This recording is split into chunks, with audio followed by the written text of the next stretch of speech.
Okay, Stephen. So, do you spell your name with a PH? PH, yes.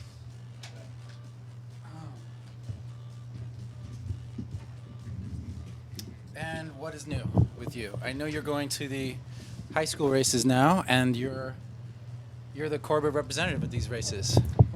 Yeah, this afternoon I'll be heading out to Vale Lake in Temecula. Today is the first weekend of the SoCal High School League mountain bike series. So this is the start of the season. It is the start of the season. There's a 5-event season. Starts tomorrow. The race is actually tomorrow. Today is pre-riding the course, but I'll be out there talking advocacy to all the kids. No. But what's great about the high school league is that it's grown substantially. They went from 9 teams in 2009 to 26 teams from schools across Southern California right now. So you got 26 teams. 26 high school teams and a bunch of independent kids who don't have enough people from their own high school so they can race independently. It's too bad you can't stay till the end of the show. I'm assuming you can't stay till the end of the show, right? You got to rush out because Eric Ochoa is coming. He graduated, but he was a student in my class at Santee High School, and he says he doesn't race because he can't afford it. He says it's really expensive to get, all the equipment, the shoes, the bike, and everything. Yeah, it can be expensive, but the high school league does have scholarships available. A lot of the teams do fundraisers to raise money, and companies are donating bikes and giving substantial discounts to teams. So there are ways to get people in if they don't have the means to get in. Yeah, it relies a lot on teachers putting in some hard work, I think. Yeah, to have a team, it takes a coach, which can be a teacher or a parent or just a mountain bike friendly citizen. But they need at least 2 boys, 1 girl, and a coach to form a team. Well, so, and it's going pretty well, 26 schools. Where are the schools from? All over Southern California. They come from as far north as Santa Barbara, Bakersfield, San Diego. They're all over California. But what's interesting is that there is not one single school from the LAUSD. No. Why? Why is that? I wonder why. Maybe because of our wonderful bike plan that just passed and the ordinance that's in the city charter that says that no bikes are allowed on city parks, on trails in city parks. Okay, let's get into that. What's that about? Well, this was a great week for cycling in Los Angeles. We passed the master bike plan, and everyone hails it as one of the best bike plans that we could have put together. And it's been a lot of work for 3 years. And as far as the off-road portions go, there was a lot of controversy that I'm sure people are aware of. Anyone who went to any of the public hearings probably heard all of the equestrians lobbying very hard against having any form of access to trails for bicycles.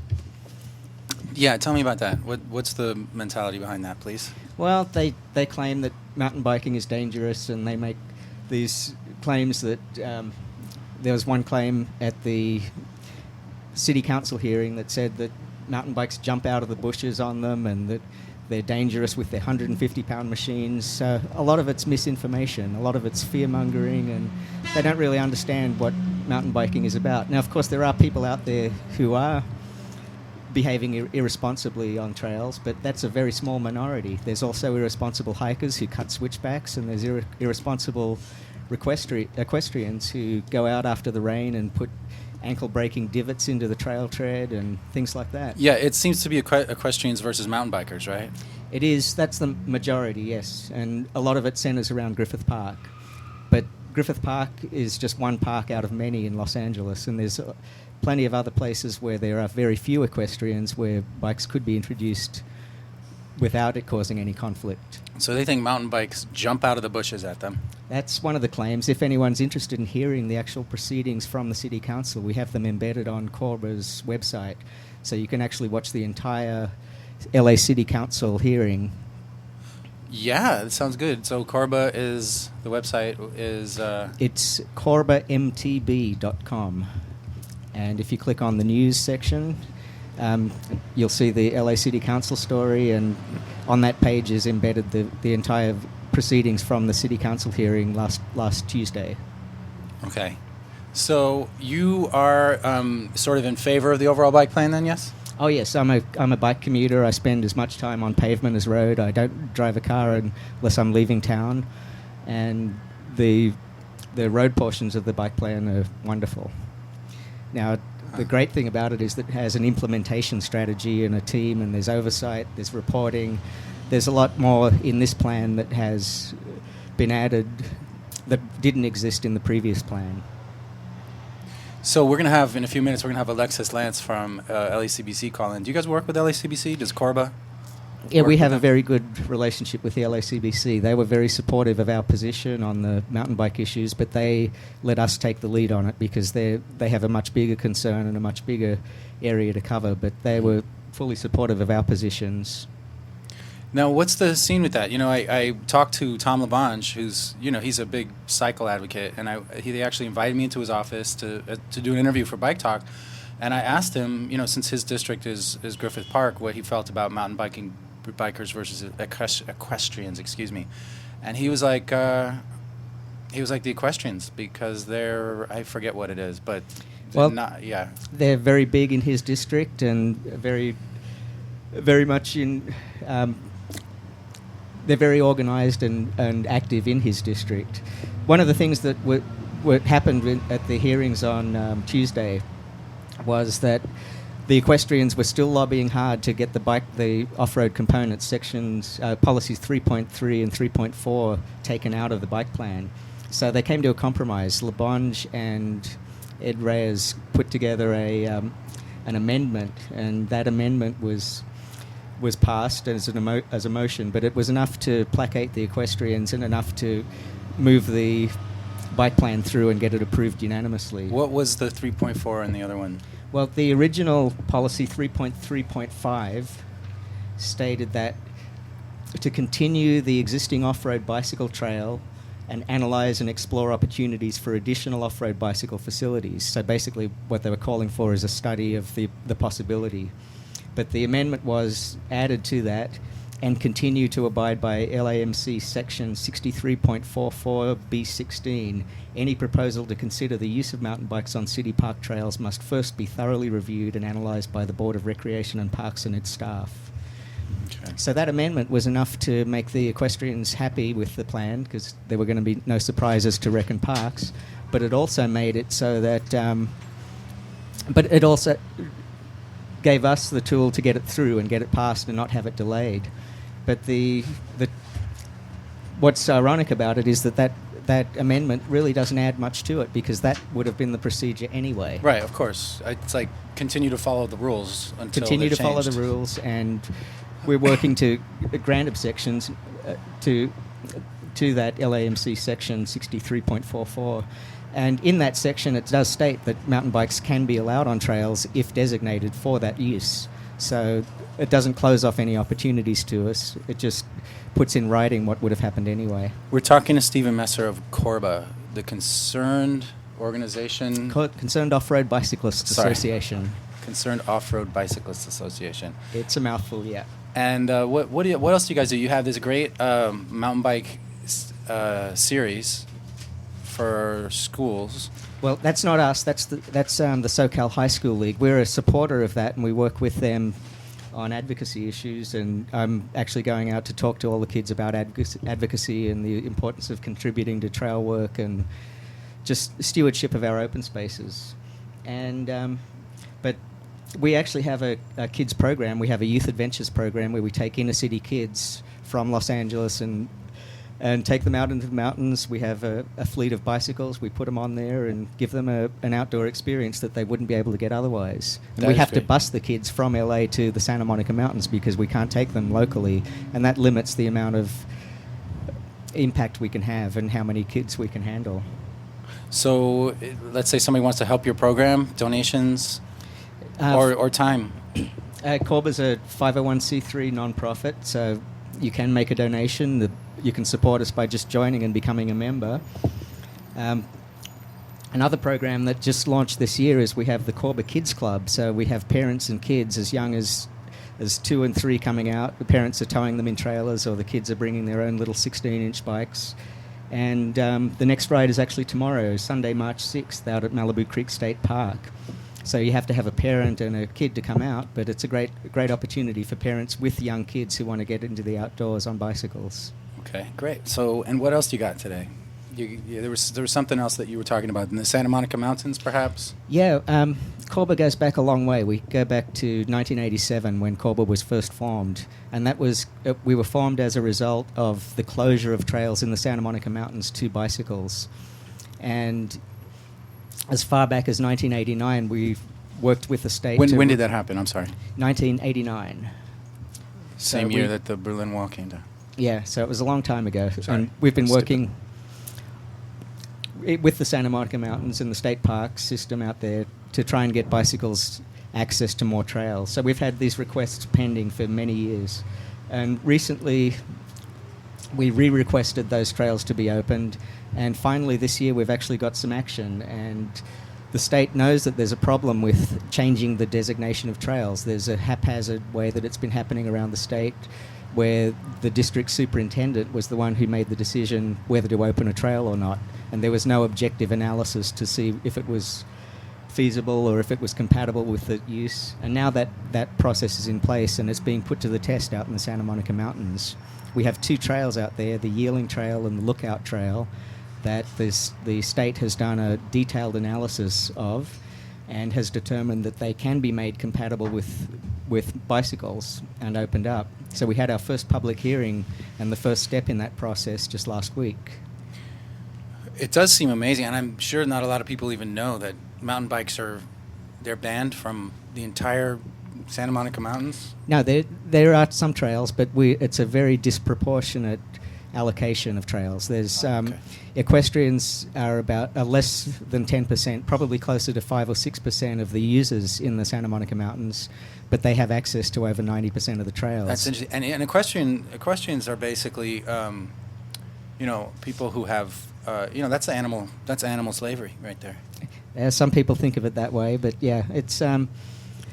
But they do have access to those trails, and mountain bikers who are a growing population and comprise at least 40% of the users out there, and we have less than 20% of the trails accessible to us. I'm only saying animal slavery because I really don't think there's a lot of equestrians listening, but if there are, I'm going to probably backtrack from that. Yes, Chicken Leather's in the studio. Actually, a couple questions come to mind. I'm sorry, I'm so loud. It's a new mic. The first one is, it's great to see you. You were out for the bike plan, which is really great because everybody always thinks of bike riders being independent from the bike community, and yet they're not. My question to you, why the phone gets answered, is there's been some argument before that some of the funds went to buy land instead of going to the kids, and we're wondering if the kids are too small for this. It's good to hear that you're doing a basic class now. Is that helping to sort of augment the kids' learning, so when they do get out to the mountains, they don't kind of freak out or anything like that? Yeah, in addition to our Corba Kids Club and our Youth Adventures program, we actually have free skills classes for kids, adults, anyone who wants to come out, and that's happening today, the first Saturday of the month. But but part of all of our programs is teaching the kids how to behave responsibly on trails and avoid conflicts and how to respect other users and respect the environment. That's great. The other question that comes up is the police have access to all these mountain trails, and yet the public doesn't. Why is there that double standard? Well, that's funny you should say that, because in Elysian Park, the Elysian Park docents, or the management of Elysian Park, actually forced the LAPD to stop using the trails for training for their bike program. Nice. So they have nowhere to train on trails. So they have to get the law changed with everybody else. So yeah, they're subject to the same laws that we are. There's been some criticism that you guys actually sort of ruin what would be called the flora and fauna with your bikes, yet we see so many people through there just littering and doing stuff. I've actually seen some bike riders go through there on their bikes and collect some of the litter and stuff like that. I'm wondering if you have some sort of comment on that before we go to the phones. Yeah, we have in the Santa Monica Mountains, there's a group called the Mountain Bike Unit, and that was a Corba program started in the late 80s, in 89, I think. And they go out and patrol the trails, they pick up trash, they help hikers who are lost, they help equestrians, they report damage or graffiti. They do a lot out there, and they're now a separate organisation, and we support them financially. But that's one of the things that a mountain bike patrol or an organised mountain bike unit can bring to open spaces. And that's something we've offered to the City of LA for their parks, but they won't have it. Okay, well, we have Alexis Lance from the LACBC on the phone. Let's see. Alexis. Okay. We need to turn something up. Alexis? Yes. You hear me? Yes. Okay, so we're on the air with Alexis Lance of the LACBC. How are you doing? Good. How are you this morning? We're doing good. We got Stephen Messer here of Corba and Chicken Leather. Great. Well, I was listening in there for a little bit, so it's great to hear about some of the programs that Corba is doing to get kids out and get people educated and, sharing the path. And that's what you guys are doing a lot of, too. Yeah. Well, in addition to all the great news that we had this week with the passage of the bike plan, we have a lot of fun events coming up for folks to get involved in. And I'll just throw out a pitch today for two things. One, if folks don't have plans already today, head over to Atwater for the Ciclovia party to help fundraise for Ciclovia. I'll be going there after this. What is that, from 2 to 7? I think it's from 2 to 7. The Very Be Careful, Telematique, and a couple other bands are playing. And I think tickets are like $20, but that means you get an open bar and there's fun events and things like that. Wow, that sounds great. And it's at what intersection?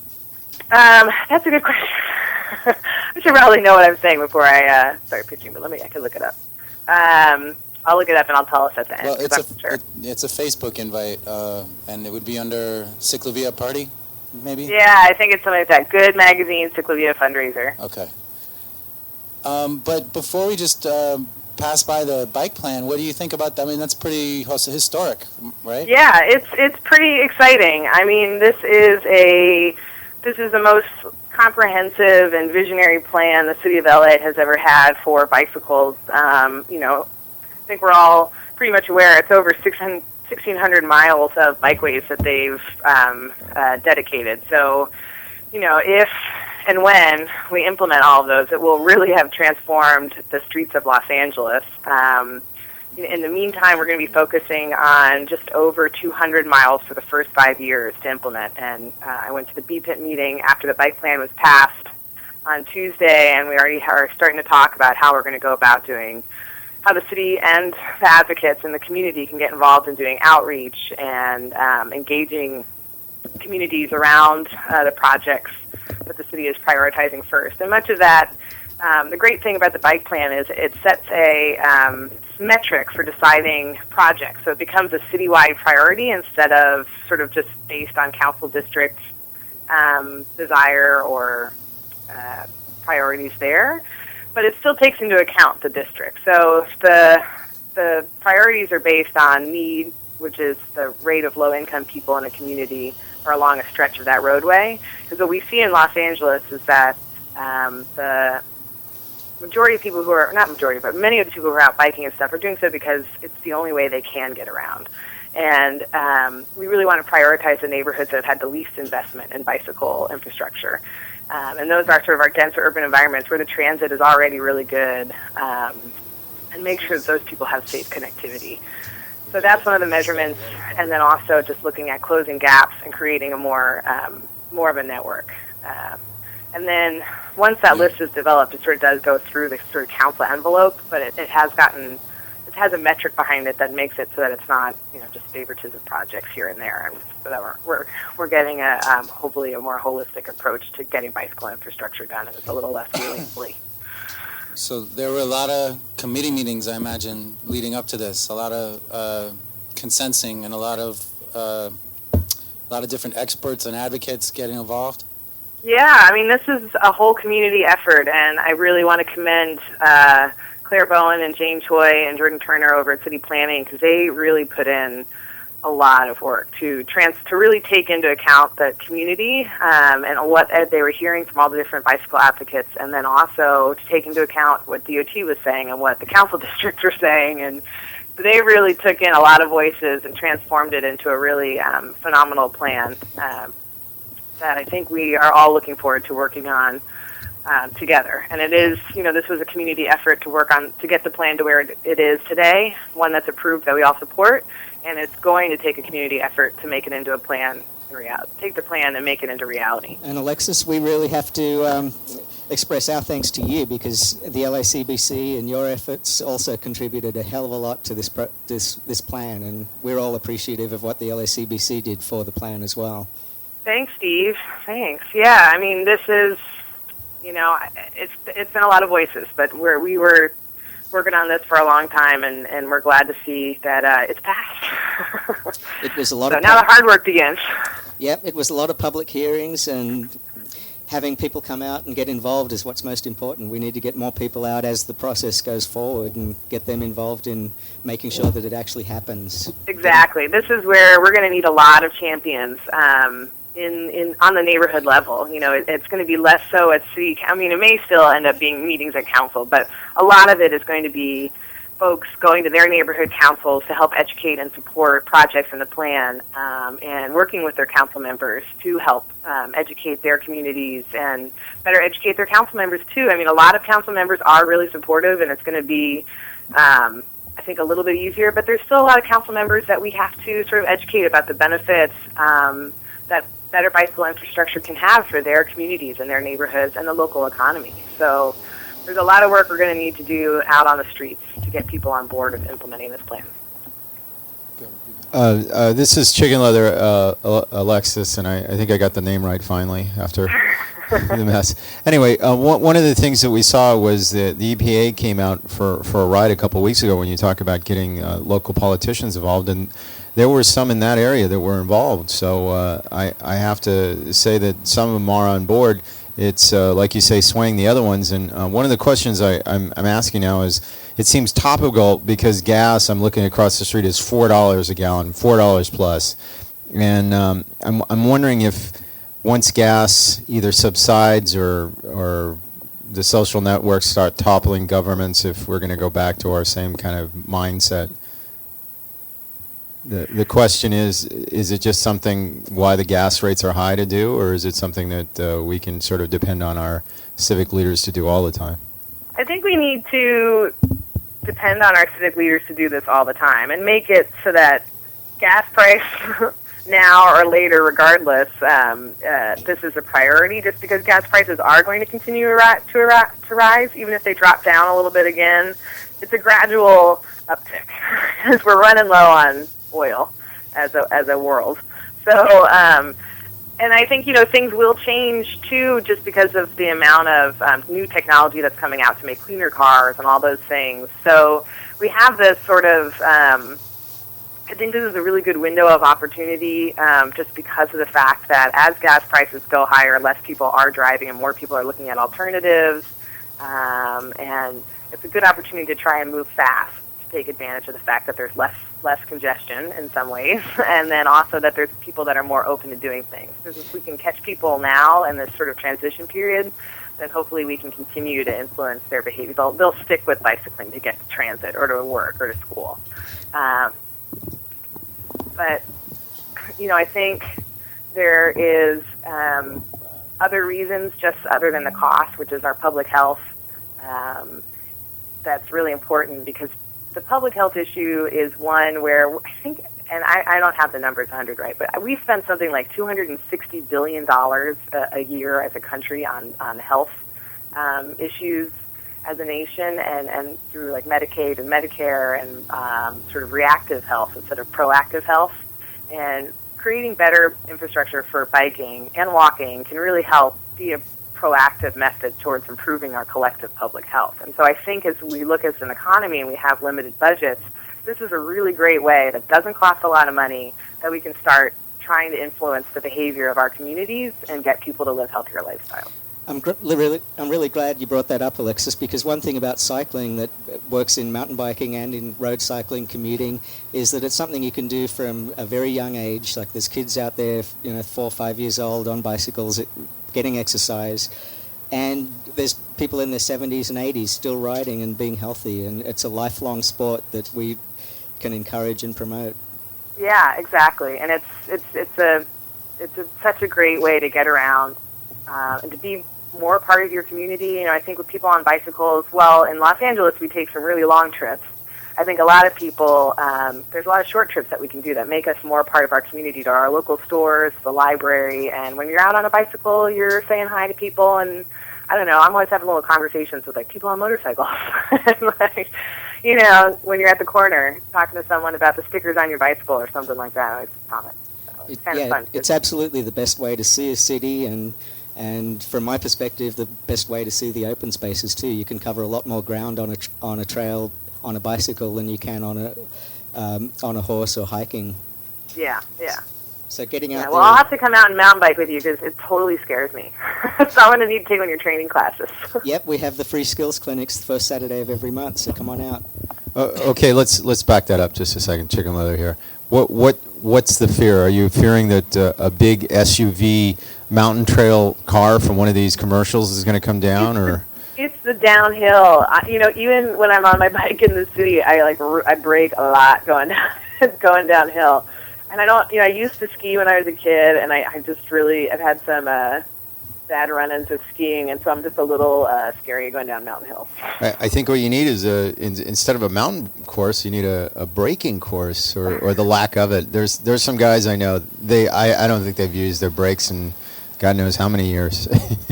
And that includes fixed brakes too. I mean, they just somehow the speed they learn how to negotiate turns and stuff at speed, which is I need to get more comfortable with that. And I mean, I admit with LA streets, it's I'm always worried I'm going to hit some like hidden pothole or something like that on a hill. So absolutely, yeah, that's where a lot of the skills that you learn in mountain biking, like bunny hopping, they can really be useful on the road, especially the condition of some of our roads in Los Angeles. Yeah, it's a little bit like off-roading sometimes on our streets. It can be, yes. Well, Alexis, thank you so much for calling in. And is there anything else that you want to say while we're here? Yeah, I'd like just to plug a couple of things. We have, LACBC has actually a ride tomorrow, one of our Sunday Fun Day rides that our board member Alex and Mary is going to be leading. And it's definitely for advanced riders. It's 62 miles, and I think they're going to be doing over 4,000 feet of climbing. So it's not for the... This is Alex, formerly of Right Arc fame, right? Yeah, exactly. And so I think he's going to be highlighting some architecture and some of the gems out there in the North San Gabriel Valley. So they're meeting up tomorrow at 8:30 a.m. in the Rose Bowl parking lot, and it's Lot K, if folks are interested in joining in on that. Oh, and that's the mistake I made last time. I went to Lot J. It's a big parking lot. You get lost there. I also just want to give a plug for the fact that, well, City of LA has passed their bike plan. A lot of other cities are starting and working on theirs. So I encourage people to go to Bike Long Beach. They have a bunch of community meetings going on this month to help work on their bike plan. And along with their community meetings, they're organizing a lot of bike rides. So there's some fun events for people of all ages to get out and enjoy in Long Beach. And I think Temple City has a meeting on March 9th. I encourage folks that live out in Temple City to get involved in helping to do the first bike plan for the city of Temple City. Okay. Fantastic. And speaking of bike plans, the Los Angeles County bicycle plan just came up for review too. Yeah, and they have meetings at the end of the month. There's a lot of good stuff going on. Yeah, March 28th at Topanga Elementary School is the first meeting. They're all available at lacountybikeplan.org. And there's meetings all over the county, so that's another step forward. We had public hearings last year that I attended and other people attended, and now they've taken all that feedback and put it into the draft plan, which is coming up for review. Yeah, so a lot of plays that people can get involved in transforming the county and making it better. So thank you guys so much for your time this morning. Alexis. And thank you for yours, and hope to talk to you again like maybe in a week. All right, sounds good. Okay. Okay. All right, bye.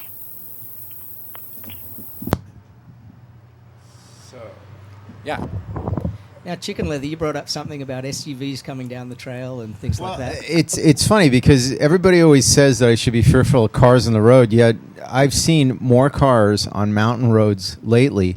I was coming home just Wednesday, and it was raining and stuff, and I figured, well, I'll just take the bike trail next to Silver Lake, and there was a car on the lane there, and I thought to myself, this has got to be a mistake. And then I realized he was an official going in, and so it was like, oh, okay, maybe they check it late at night when nobody's around. But it was kind of like, wow, this is like a place where I always think there's never going to be a car or anything. And the other thing that I always worry about is the flora, is the natural kind of. There were coyotes last time I was on this thing, and everybody sort of joked at me. No, I know. But there really are coyotes in the city now, and we're kind of. I saw a news report that as more populations go out into their kind of habitat, they're coming in and sort of saying, well, it's a trade-off, and of course they had to further exacerbate the issue because, it's television, so they have to say that now the coyotes are breeding with wolves, and the wolves don't really care, and these wolves are like wolves from the old, I guess, what was it, Tex Avery cartoons that don't care about anything. They're just going around, and their eyeballs rolling out, and they're not after the women now, but they're after anything. What? I'm just kidding. But that's the thing. They bring up these fear factors, but there are really coyotes out there on these things. But they don't attack people. Yeah, part of the reason for that is because of the station fire. In the Angeles National Forest, the San Gabriel Mountains, there was hundreds of square miles of a habitat was devastated. So they've been coming down into neighborhoods and moving out. So we're seeing bobcats and coyotes and things like that in the neighborhoods up along the foothills and along Silver Lake. And whenever you have trails, that's also a wildlife corridor. Wildlife use them just as much as people do. So, Nick, tell me your coyote story. Oh, no, I was just up in Griffith Park the other day, and there was like a pack of coyotes just hanging out. It's never one. The one you can always out chase. He was kind of timid and kind of, they bob their head, which means that they're kind of like, yeah, exactly. But when they get their head, I guess, straight up, somebody was telling me that's when you should really start to like think twice. Yeah. Well, that's how I got my coyote whistle. What is it? It's a whistle. I don't have the ability to whistle. Does it sound like the Roadrunner or what? What's the whistle sound like? It sounds like that Acme rocket.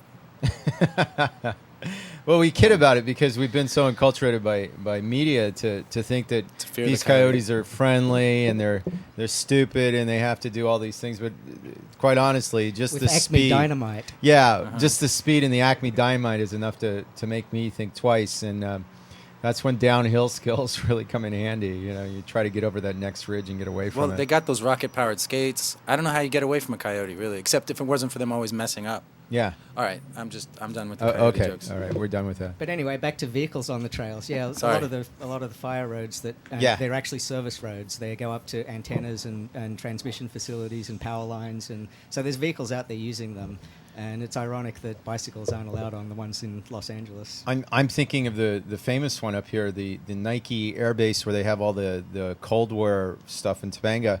I was amazed. Not only are there roads there, but there's no there's a little service road and then there's a pedestrian road. It's the same road and it's small, and so you really have to negotiate it really well and look around those turns. Yes, and that's where riding responsibly and being aware of what's happening really comes into play. I know a couple of people who've hit vehicles coming down fire roads in the mountains.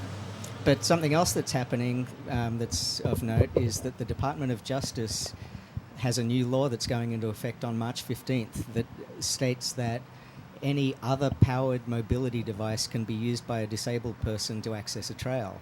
And that means it's opening up trails to things like ATVs and Segways and other things. I'm thinking rascals. We're going to have to fight against rascals now. Yeah. And I don't think fight. I'm like everybody else. I'd like to share. So. And we like to share too. Sharing the trails is what it's about. Sharing the roads. Sharing. Well, that seems kind of like not very, very British. No, what? Not very. The idea that if you have some kind of disability and there's you know how many kinds of disabilities there are, that you can have like a Segway up on the trail. Yeah, it is it's a ruling that's just come down. There was a lot of public outcry about it because it's going to be really difficult for land managers. It applies to any non-federal trail that the land managing agency has to make it as accessible as possible, and a powered mobility device could be an ATV, it could be a powered skateboard, it could be anything that's used by someone who's disabled. And there's no... Is there any truth to the idea that mountain bikes, tear up the flora? No, all trail users have an impact. Hikers have an impact. Bicycles have an impact. It's one of the facts. And bicycles and hikers have about the same impact. Equestrians have more impact. They're 1,000-pound animals. They're going to do more damage to a trail.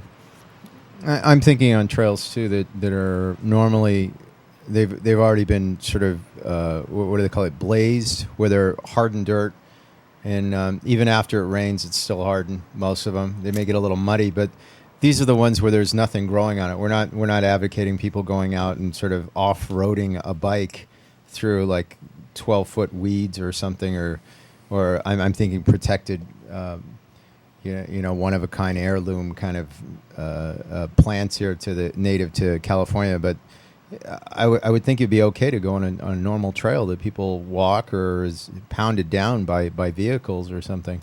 Yeah, there's no significantly different impact from a bicycle to what a hiker would do to a trail. But trails get used, and that's why we go out and do trail maintenance. That's why we go out and volunteer our time to repair the trails and fix the ruts and make sure they drain water properly and things like that. Do you guys put out some kind of a guide to trails? That's something we've been talking about doing, but there's plenty of resources online. There's SoCal MTB has a list of trails. The Ventura County Trails has a list of trails for Ventura. So there's resources out there to find places that you can ride. SoCal MTB would be for our area? SoCalMTB.com? .com. Okay. I'm thinking that it's only a minute away because we're in the computer age that the Google Bike is going to be on these trails doing it too. Yeah, they've just started having their trikes go out on trails, but they're on the wider trails. Their trikes are about 3 feet wide, so they can't go on the really narrow trails. But a lot of them, they're actually out there, and you can do Google Street View on the trails in some places now. That's just cool. happened in the past few weeks. They've launched that. That's fantastic. As I'm saying this, I just want to comment on the fact that I'm looking out here, and this is like the 5th bike rider I've seen today out there riding on Vermont, which is kind of like an urban trail. And you were talking before how some of the same skills you learn in mountain biking sort of correspond to things in Los Angeles. And I have to agree. There's some streets out here that are just, it's like riding on a mountain trail with the ruddles and the potholes and the whoops on Wilshire Boulevard. Oh, the concrete actually curves. It's almost like a wave went through there or something, and it just sort of... I thought to myself, this has to be something from an earthquake or something, I hope, because you don't want to admit to yourself that a city worker left it like this and said, well, that's it, it's 5 o'clock on a Friday, I'm going home or something. I think it comes down to the construction methods they use, and a lot of the buses are really heavy, and they displace the bitumen. Why it's setting, and then, of course, it sets into some sort of weird kind of curve. It seems with all these streets that are open to traffic that they could have just, and I've always commented on this, after they do a street, they could just sort of restrict it for at least the first 12 hours, if not 24. That would make a lot of sense. A lot of times when they're filling... cuts that they've made to open up the road to access pipes or infrastructure below the road surface, and they fill it with bitumen, and then that sinks, and then you end up with a hard lip that can give you a flat tire. And I actually just had one today and had to go back and swap wheels out to get here on time. Yeah, I've done that a couple times this week too, and it's only because I live in an area where they've... I guess we must be at the crux of old pipes that they're renovating. DWP has been on First Street now. Literally, it's been open for 2 weeks in the last 3 years, and those 2 weeks were the greatest 2 weeks because we figured, they're going to be done, and then of course they came back, and there's a big hole there now. So we can only hope. We can. We got Dr. Michael Kahn of Sustainable Streets on the line. Hello, Good Michael. morning. How are you? How's everybody doing?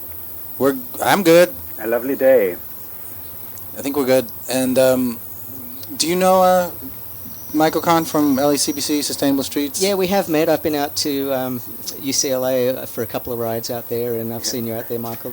Stephen, yeah, I see your colors, the orange and the blue, mostly orange, isn't it? Yeah.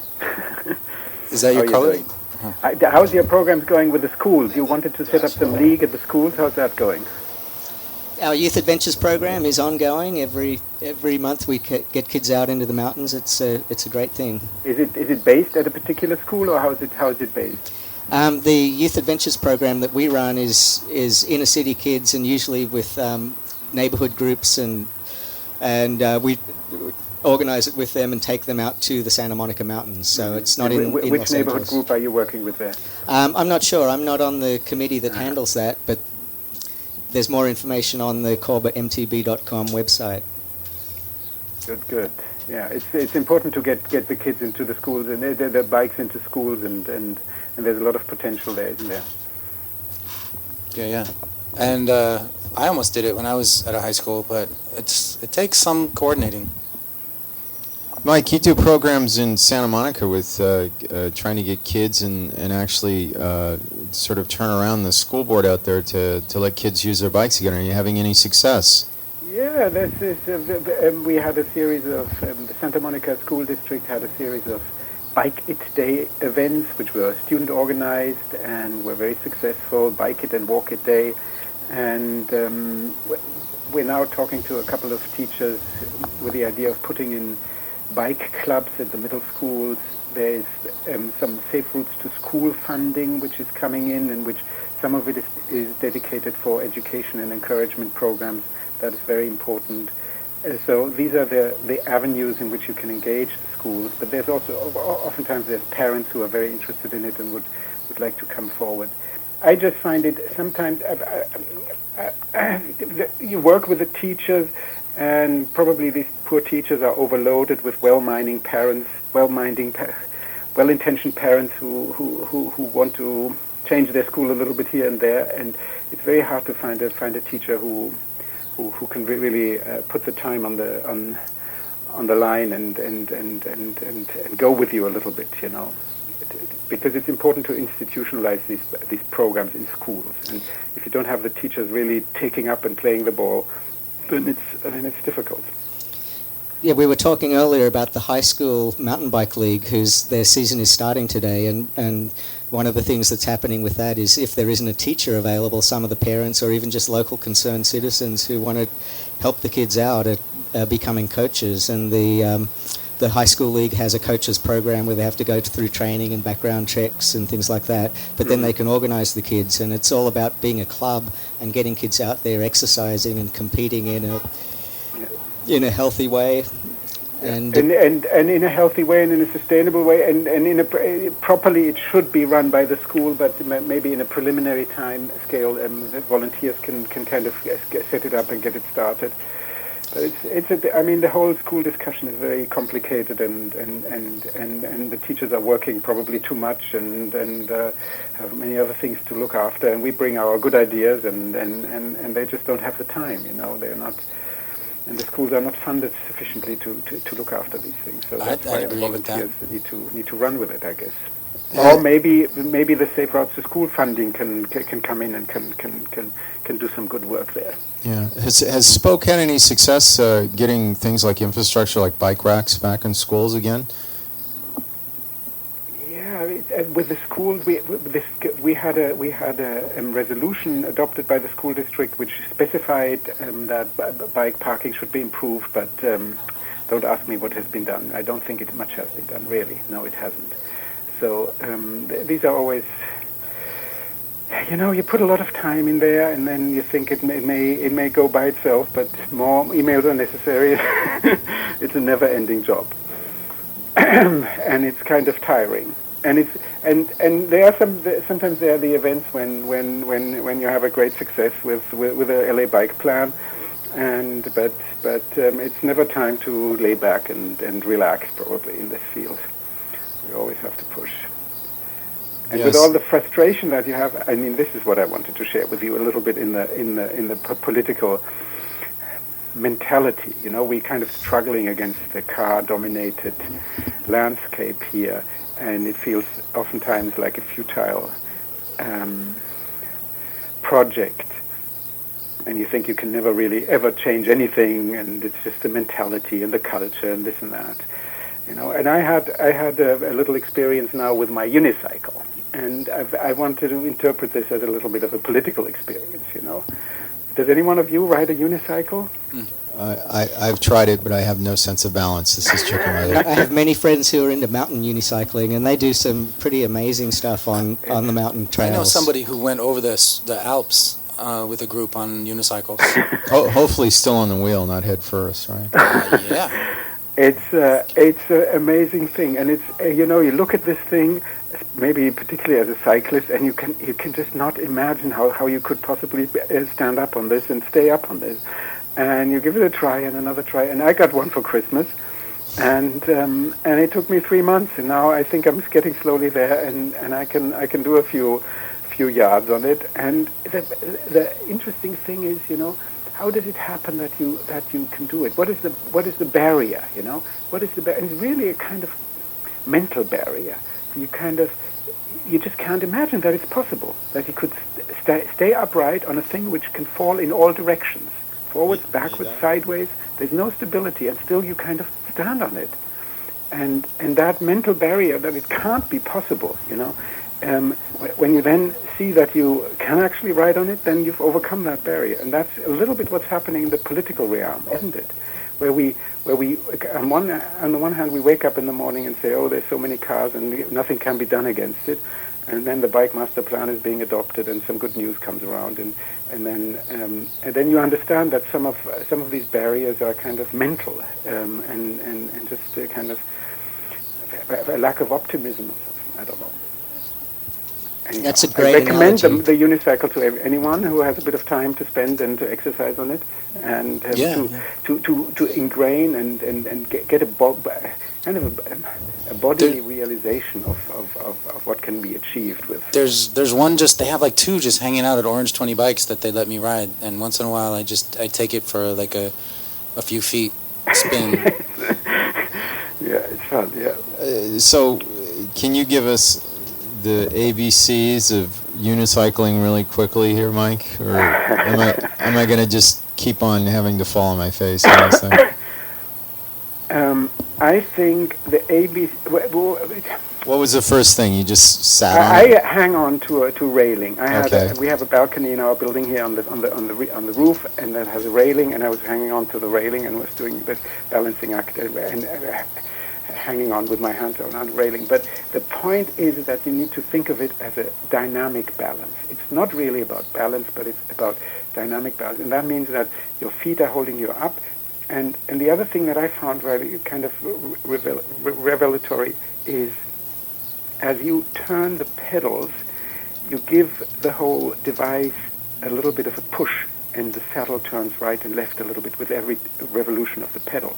And that kind of imbalance, or that kind of step structure as you turn, is totally different than kind of pedaling in a balance. It's actually going a little shift to the right and a shift to the left and a shift to the right, and that gives you stability in a kind of dynamic balance process. Well, that's very technical. It sounds like controlled falling. Controlled falling, and kind of, and turning. It's interesting. I'm gonna go down there right now and get that unicycle out. What else? What else did we want to talk about? Don't you use up more calories? I know that the first time I tried just to stay still, it was like I felt like I burned up everything I'd eaten that morning. Oh yes, now, especially now that the last couple of days it was raining and cold, if I got a bit cold here, I went down into the garage and spent 5 minutes on this unicycle, and I was all heated up. These guys I think it's a great burner. I don't know. At least a heating device. So you got something else you're about to move on I to. wanted to talk a little bit, now we had all the good news from the city of Los Angeles. I just wanted to speak about the things that are happening in the larger region a little bit. And one of the things that's happening, for instance, in Santa Monica, we have a council member in Santa Monica. Her name is Pam O'Connor, and she's a representative on the board of the Metro, and she's on the board of SCAG, which is Southern California Air Quality District. And these two bodies are, of course, very important. They're kind of regional bodies in which bicycle politics can be made or is not being made. And so we approached Miss O'Connor and asked her to make sure that, especially with SCAG, I think on the metro process there have been quite a good changes in their call for projects. This is this biannual thing where they allow agencies and cities to apply for funding for bicycle projects. That has been turned around a little bit and has become more bicycle friendly. But the SCAG, the Air Quality District, is a very important entity, and so we've asked Pam O'Connor to represent the interests of non-motorized transportation in this. The SCAG is planning for the implementation of SB 375, which is the Greenhouse Gas Reduction Bill, and so this is a planning agency, and they, in their long-term plans, they kind of set the framework for all the funding and opportunities that come around the corner on the larger dimension. And I understand that Jessica Meany, who's also been on the program before, hasn't she? She's working with SCAG too to make safe routes to school programs. What's her name? Jessica Meany. Yeah, well, maybe, yeah. I think I've heard her on your program, but if not, she must come on soon. And so the process is one in which these big planning agencies then say, okay, and we will reduce 10% of our carbon by financing safe routes to school programs, or we will reduce 5% of the carbon emissions by spending 10 million on bike lanes, or we will reduce 15% of the carbon emissions by spending 20 million on bicycle education. You know, this is the kind of game that they are playing there, and we really need to be on the table there. And the SCAG organization is really the next. So yeah. So how do we get on the table there? They have monthly meetings, and you can request to receive the agendas, and they have a array of different subcommittees. One is a traffic committee, and others are environmental committees, and so on and so forth. This is on their website. I think it's scag.org, and this is really an important area for us. The other things that happen regionally, and there my compliments go to the LACBC. They have started this wonderful program which is called LACBC Regional, and I think Alexis is in charge of this. And they encourage and bring about these local groups like we have in Santa Monica and in Beverly Hills and in Culver City and all the other communities and cities who have started to build up little bicycle coalitions and groups and chapters of the LACBC, whatever you want to call it.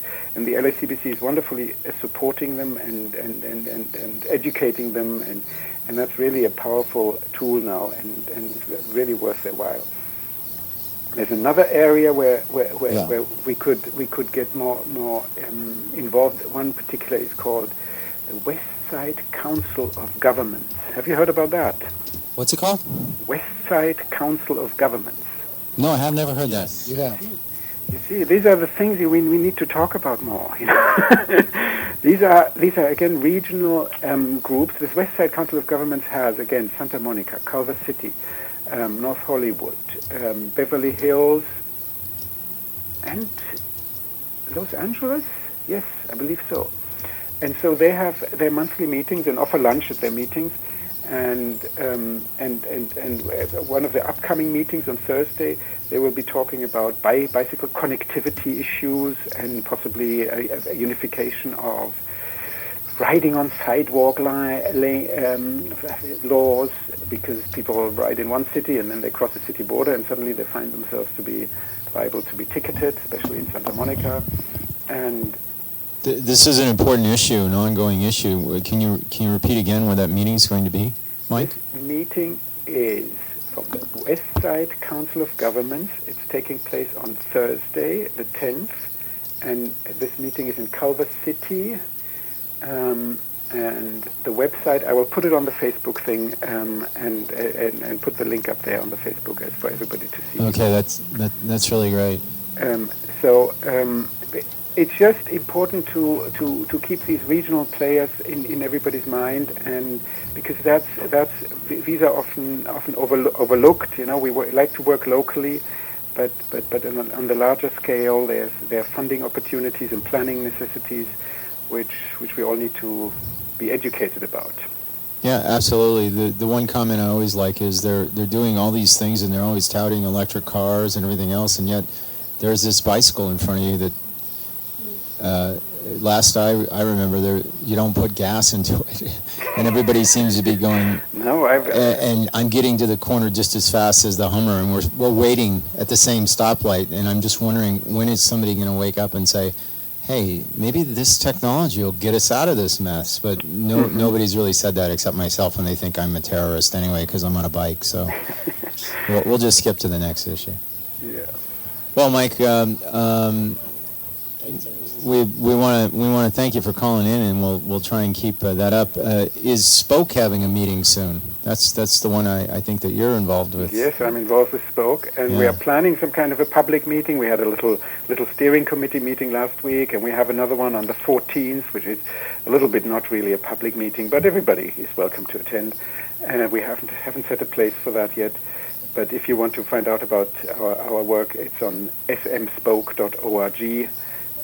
Which is the Santa Monica bicycle advocacy site. One of the things that we've done in Santa Monica also, just to throw this in, we've worked with one of the local newspapers. We have a local newspaper called Santa Monica Mirror, and we've spoken to the editor there, and he says, oh, well, the bicycle thing is also hot, and we want to do something. Yeah, what about a column, you know? And so we started out with a column in the health and fitness section. And in the recent issue of the Santa Monica Mirror, now we have Peter Moore writing about how to begin cycling in a column which is called Cycling for Everybody, and it's in the health and fitness section. Not the most politically interesting area, but it really is addressed to those people who hear so much about cycling and would never think that it would be possible for them. You know, it's a real beginner's guide, and we want to continue that.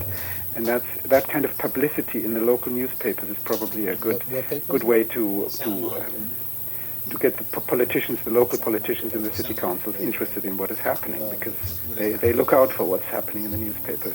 What paper is this? It's the Santa Monica Mirror. Okay, cool. Thank you for letting me call in. And thank you. Anytime. And yeah. Good luck. Ride safely and ride well. Call in next week. Bye-bye. Okay, bye. All right, you got something here, Chicken Leather? Actually, we've been talking and dancing around this whole bike plan thing, and we were there on what is it, Wednesday when it came out, and we got some reaction, and we're gonna play a little bit of it now. These are some people here in the community. Let's see if you don't recognize them. It is Kill Radio. It's the turntables. You mean it's not pull it up? This is that big an occasion? This is like Ciclavia. This is as big as Ciclavia. Definitely. Back in the house. Ingrid, This is a proud victory. Ingrid always says she always only comes out for 2 events 10 years every too year. late? Yeah. 10 years too late? Yeah. Yeah. 10 years too late. That's what I Sure, say yeah. too, yeah. Agreed. 10 years too late, but it's a start. Now they have to implement. And nobody shot these people to get them Like here. an implementation. Oh, I love this though. officer Look, strategy. he's got like my old sound card. That thing was a bull. You could never put it anywhere. You had to like park outside. This is personal stuff now, so we'll get to a point. Okay. We'll try and get to a point where the mayor comes out. Well, Here, give us a minute. I want to have this guy call in he's from West Virginia, and he made a bike porn. He's going to call in. So let's. I think him and Reverend Phil should get together and make a big one, maybe an epic. You know. Well, yeah, he actually came through Reverend Phil. That's Oh, right. okay. Here we go. Hey, everybody. Here's the mayor. Oh, come on. We can do better than that. Good morning. I want to thank you for being here today. And I want to thank Councilmember Ed Reyes, Councilmember Bill Rosendahl, who've been at the forefront of this issue and made it a priority. I'd like to acknowledge and thank Councilmember Tom LaBonge, who leads a bicycle crew pass my home from time to time. Councilmember Jose Huizar was here with us, who was there at Ciclavia as we launched our first of this year 3 ciclavias, and who knows, maybe after that a lot more than that, if you all have your way, right? I want to thank the city departments and the advocates who did all the heavy lifting to complete this plan. Amir Sadati, our interim general manager. Michael LeGrand, who's here with us today, our director of city planning, is here. Jennifer Klausner and the Los Angeles County Bicycle Coalition. I want to thank the Bicycle Advisory Committee, Bikeside LA, the LA County Department of Health, the Los Angeles Police Department, and Chief Charlie Beck is here with us, the Metropolitan Transit Authority, the American Lung Association, the Los Angeles Neighborhood Land Trust, the Natural Resources Defense Council, and of course, Alex Baum, the first chair of the city's Bicycle Advisory Committee. Now, most of you heard the story. Last summer, I had an accident and an elbow-shattering experience. And while I admit that the incident placed a spotlight on the significance of cycling here in our city, it was by no means the birth of this movement. Long before that accident, many of you and many of us have been working collectively on a plan to make riding a bike in LA as easy as learning to ride one. We were already beginning to reimagine the city in a way that incorporated cyclists in the fabric of our transportation network. I didn't see you, I apologize. I also want to acknowledge the council president, Erica. I felt somebody breathing on my neck. The council president, Eric Garcetti, who's been a big supporter of this effort as well. I'm sorry. I saw your name and then I didn't, this is a job where you know why I go first? Because I have to thank everybody, right? And acknowledge all the hard work. And but I also want to say as a cyclist that when you think about cycling, think about 1 million adults and over 250,000 children who ride a bike every single year here in the city of Los Angeles. And so this isn't something that just a small group of people do. This is something that a vast number of the LA population does. And I'm proud to announce the city's new master bike plan, unanimously adopted by the city council. Thank them. Right. Yeah. This bike plan will include more than 1,600 miles of bikeways, 1,600 miles of bike lanes, paths, routes, and friendly neighborhood streets. Between 1977 and 2010, the city built 372 bikeway miles. Now, 2 days ago, a reporter asked me, well, LA is a world-class bicycle city. And I said, LA is a world-class city without question. And there are so many areas where LA leads the way. But I said, I gotta be honest and be forthright.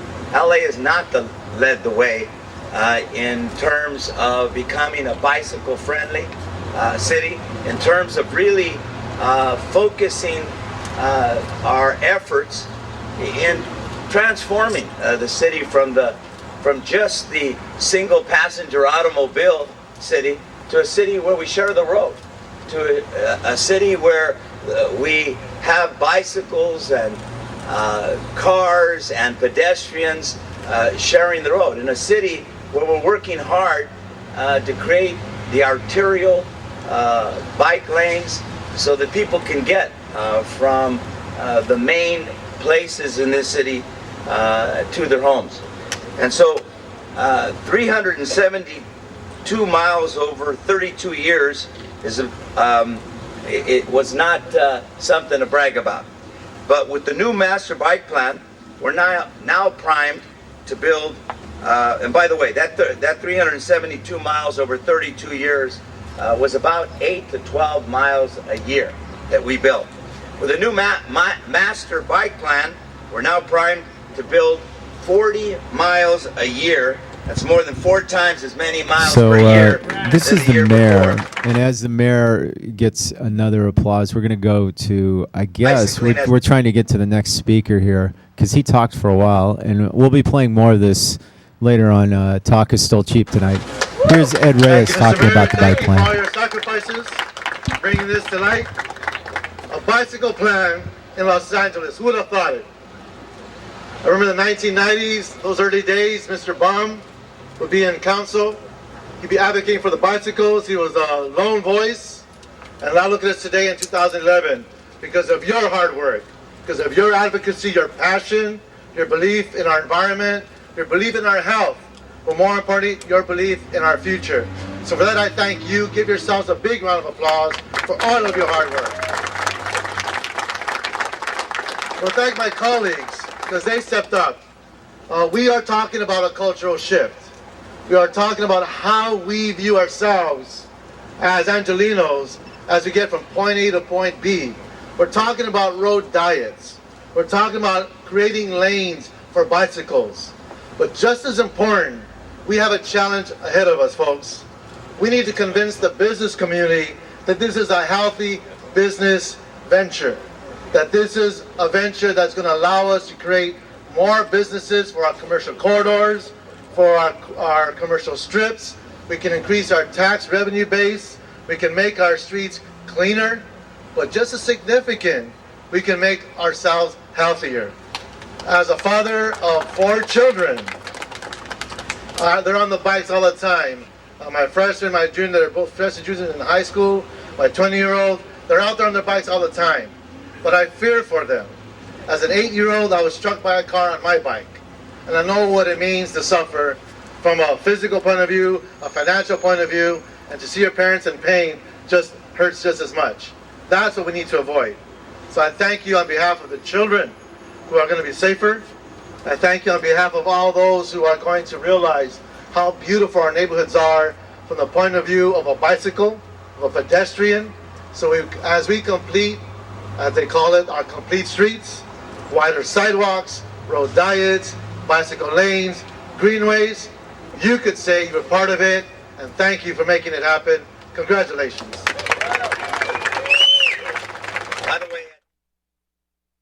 So that's Ed Reyes. We're going to jump ahead because we have so much. We're just pounding out all over. Nick, what do you got now? I was at the forum, the town hall with Tom LaBonge. Oh, that's right. There's an election in the 4th district, which Kill Radio just happens to be in, and there's all sorts of things apparently coming up, issues on libraries. We like to think we're not ethocentric here with just the one bicycle issue, that we'd want you to get out and experience stuff. One of the things that we always talk about is how you as a bike tend to see more, not just about bicycles, but in your community and stuff. And I know that this is what we're trying to do. Hey, we got a phone call. Who is it, Nick? Hold on. Okay, so this is Owen. Is it Owen Harris? Owen, can you hear me? I can hear you. Can Okay. you hear me all right? Yeah, I can hear you now. Sorry about that. Great. And what's your last name? Is it Harris? Yes. And you did a what's known as bike porn, like a franchise. And where are you from? West Virginia? I'm from North Carolina, actually. I'm sorry, because you said like Appalachia or something. Yeah. And the western part of North Carolina is part of Appalachia. and so you had been watching bike porn. Well, not everybody knows about bike porn, what it is, but it's is it like a worldwide thing, or is it just coming out of Portland? It's a film festival, and it's open. It's open to anyone, really. It's mostly filmmakers from the U.S. and Canada that have participated so far, and it goes on a tour. In the past, it's been just North America, but this year they're actually going to Europe. Okay, and so you saw the film festival, Hmm. and you got inspired. Yeah, I saw it in Gainesville, Florida, actually, and it brought for me it was a lot of things that I hadn't ever realized I was feeling when I was on my bicycle. Um, but once I saw it, it made a lot of sense to me, and I decided I had to make a film of my own, which I did last year. So like you went to the Bike Porn Film Festival, and all of a sudden your life made sense. Yeah, you could say that. You could say that. So it seems like a pretty strong reaction to have. So then what happened? You went out and made one? Yeah, I mean, I came back to my school. A few weeks later, the tour actually came to Asheville, which is where I live, and I went with a whole bunch of my friends. I said, "You got to see this," and they were all really into it too. And we basically went out into the woods and made a bike porn. And you said, I remember in your email, you said that you wanted it not to be with this. It was interesting because I don't realize that I have an accent. You didn't want it to be with this like accent generic thing that people in the media, the mainstream media have from California. Yeah, I mean, it's maybe less about accent and more that a lot of the films were made in very like urban settings. People were very clean and city-like looking, and we're out here in the mountains. We don't look like that, and I wanted to kind of show off our culture a little bit and show off especially the forest and the mountains. So I made a more Appalachian-themed bike porn with mountain bikes and with, more outdoorsy stuff. I have somebody here named Chicken Leather who's saying, "Well, wait a minute, isn't Brad Pitt from Tennessee?" What do you Is Brad Pitt from Tennessee? I wouldn't be surprised. I know Johnny Depp is from Kentucky. But but they get kind of washed with the same kind of Hollywood glitter magic brush. Yeah. I mean, to some extent, they get Californianized, but I don't really have much of an accent as far as Southern or Appalachian goes. But I feel like the culture is definitely very different, and the landscape's very different out here. So tell me about the bike porn that you made, or well, the process of making it, or the first one. Basically, I'd never, I saw these movies, but I had never made a film before. I barely held a video camera, so it was totally amateur and just like something we wanted to do. We had a very basic plot, which was. Essentially, I make love with my bicycle, and it comes to life and demands orgasms, and we go out into the woods in search of them, and go on various misadventures. And there's poetry, and there's bluegrass music. Does it turn into a woman? The bicycle? No, the bicycle remained a bicycle. Or a man or whatever. Okay, yeah. So it remains a bicycle, demands orgasms. How does it get them? We just go through the woods screaming orgasms. Does anybody have any orgasms? Really? And does it get them? Oh, yeah. Interesting. Wow.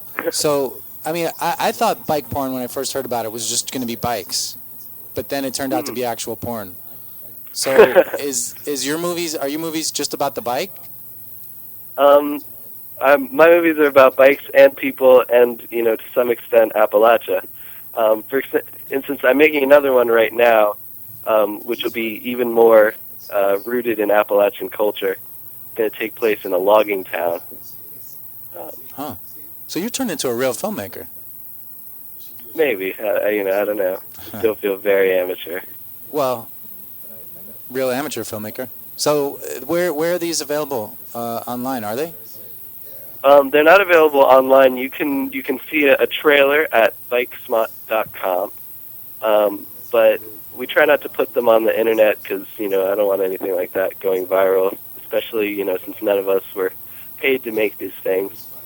But the festival does tour. Got the tour dates actually right here. Right now they're doing the Northern Exposure Tour, which will be in Missoula. I guess that was last night. It's in Bozeman tonight, Minneapolis on the 8th, Madison on the 11th, and I guess they're going through the Midwest after that. All right, and the website is bikesmut.com, right? Yep, bikesmut.com. All right, cool. Well, anything else you want to tell us about the whole experience, about the upcoming, what to look for? If you go on the website, there's a list of tour dates, and in May they're actually going to go to Europe and tour in Europe. And the film that I'm making right now, I imagine, will be in the next tour. I'm not sure when that starts, but it will start up probably on the West Coast. Probably, I think the last one started in the fall, so if it's the same, then it'll start up in the fall. Okay. So we'll look for it. But it's going to be in the northern part of the country then, I'm assuming? The next tour will start in the Northwest. Right now, the current tour that's going on is the Northern Exposure Tour, and I imagine it's in Bozeman, and then it's going to the Midwest. All right, cool. Cool. All right, well, anything else you want to just amaze us with? I think that's it. Thank you so much for having me on. Well, thanks for representing North Carolina, which could be a hub. Oh, we got a question here from Chick-fil-A. Hold on. You take submissions, don't you? I mean, that's the idea of this thing touring over in Europe, right? Oh, yeah. The entire festival is based on submissions, and anyone who wants to create a film can submit it to Bike Porn Industries. Uh-huh. When you say industries, I mean, are there moving parts in it, or I mean, are you paying like healthcare or what? I mean, what do you mean by porn industries? I mean, because Los Angeles has a big porn industry in the Valley that we never really want to address, but they keep a lot of Hollywood soluble, so to speak. I mean, it's just an organization. I don't know. Oh, okay. All right. Industries. Yeah. It's like incorporated. You don't actually have to be incorporated. Have you started in on swag yet? Are you printing T-shirts and stickers yet?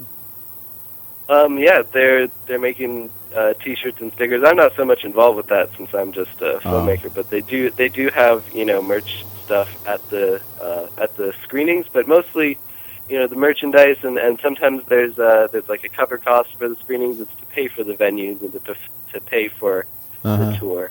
Do you have like are you trying to promote your own movies or like website or anything, or it sounds like micro cinema? I mean, I'm promoting my film and also the film festival. Sounds fantastic. I think you're on the road to something good there. This is how I think the Bike Film Festival started in small little almost micro cinema venues and then moved to larger ones. Yeah, I mean when I had gone to the screenings, some of them were tiny, but once word caught on, they were 60, 70, up to 100 people. Right. I don't want to cut you off, but it's kind of apropos that you bring it up this week, because this week is also the week of the International Sex Worker Day, which was on Thursday, and everybody always thinks of sex workers being like people out there walking the streets or servicing or something like this. But to be honest, anybody that has viewed or picked up a camera or something like that, I'd like to think that there's a more positive, let's just say, way of addressing this and being honest with your demands and things. Certainly. Go ahead. I mean, all that I'd say is that in talking to potential actors or potential people who would be part of my projects, a lot of them, they feel like maybe this kind of work is looked down upon, or they they wonder, for instance, we don't want to put it on the internet because of, in a lot of ways, the societal view of what pornography is and what erotic film is, and a lot of people, when I tell them I'm making bike porns, are somewhat surprised or shocked. Whereas for me, I was surprised making the films how easy and how not at all, dirty, uncomfortable, or manipulative making a film like this is. How fun and really great it is. I would like to talk more about this. Seems like we're just getting into the meat of the conversation here. But I told Stephen Box he's running for our candidate for our district right now, and he's going to call in he's calling in right now. Can you call in? Fine. Can you call in again like next week or the week after or something? I'd be happy to. Great. Thanks so much. Thanks. Well, all right. Talk to you again. Talk to you later. Love talking to you, man. Bye. All right. Bye-bye. All right. So now we're gonna wait a minute, right? Yeah, Stephen Box. Maybe you could ramp up some of the Stephen Box interview, and then lo and behold, Stephen Box will be on. Let's see. No, I'm just kidding. So anyway, why not? Where is it? There's a big.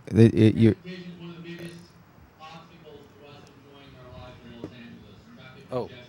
Our inability to park. We make decisions about This our is lives Stephen from based on last. those limitations. What were this, Nick? Is the money that's rightfully yours isn't coming from your This was streets. the forum with Tom For LaBonge, example, the guy's running for 4th district. For the money that it qualifies Was Thomas for. O'Grady there? 60% of all collisions are caused by So all road three of them were conditions there. and your Great. streets aren't being repaired. What is happening, though, is other folks are getting your money. For example, about a month prior to Tom LaBonge receiving a $500 donation from Eli Broad, there was a proposal for a $52 million project, not in your neighborhood, but downtown. A $22 million project, which then became a $52 million project, again, not in your neighborhood. Your money, not in your neighborhood. The real question is why Council District 4 isn't getting parking structures. They're going elsewhere. They're not coming here. And what I would suggest is you don't have somebody bringing the transportation and parking money to this neighborhood so you get the streets that work and the parking structures that actually would service this community, stimulate your economy, and make it possible for you to live your lives without having to compete for parking spaces.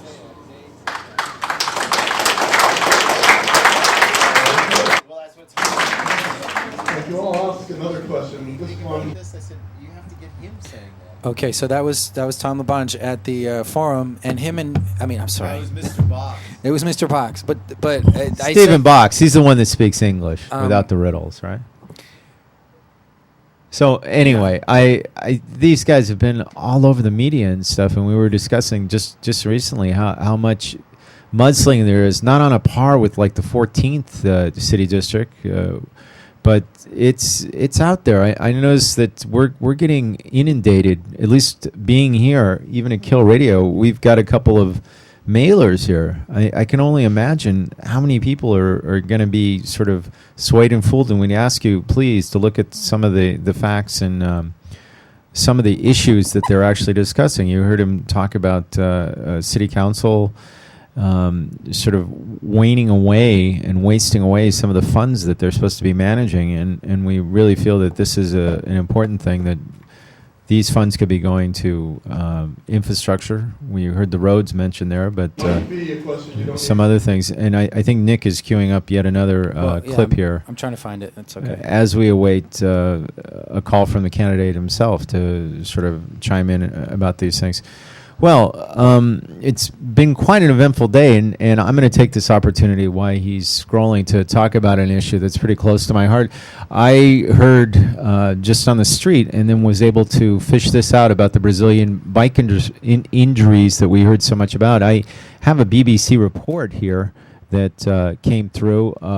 We're going to play a little bit of it until he comes up. And the reason I bring this up is it was something like this accident, something where there was total disregard for people. And what's amazing is, well, we're going to play this and then we'll comment it here.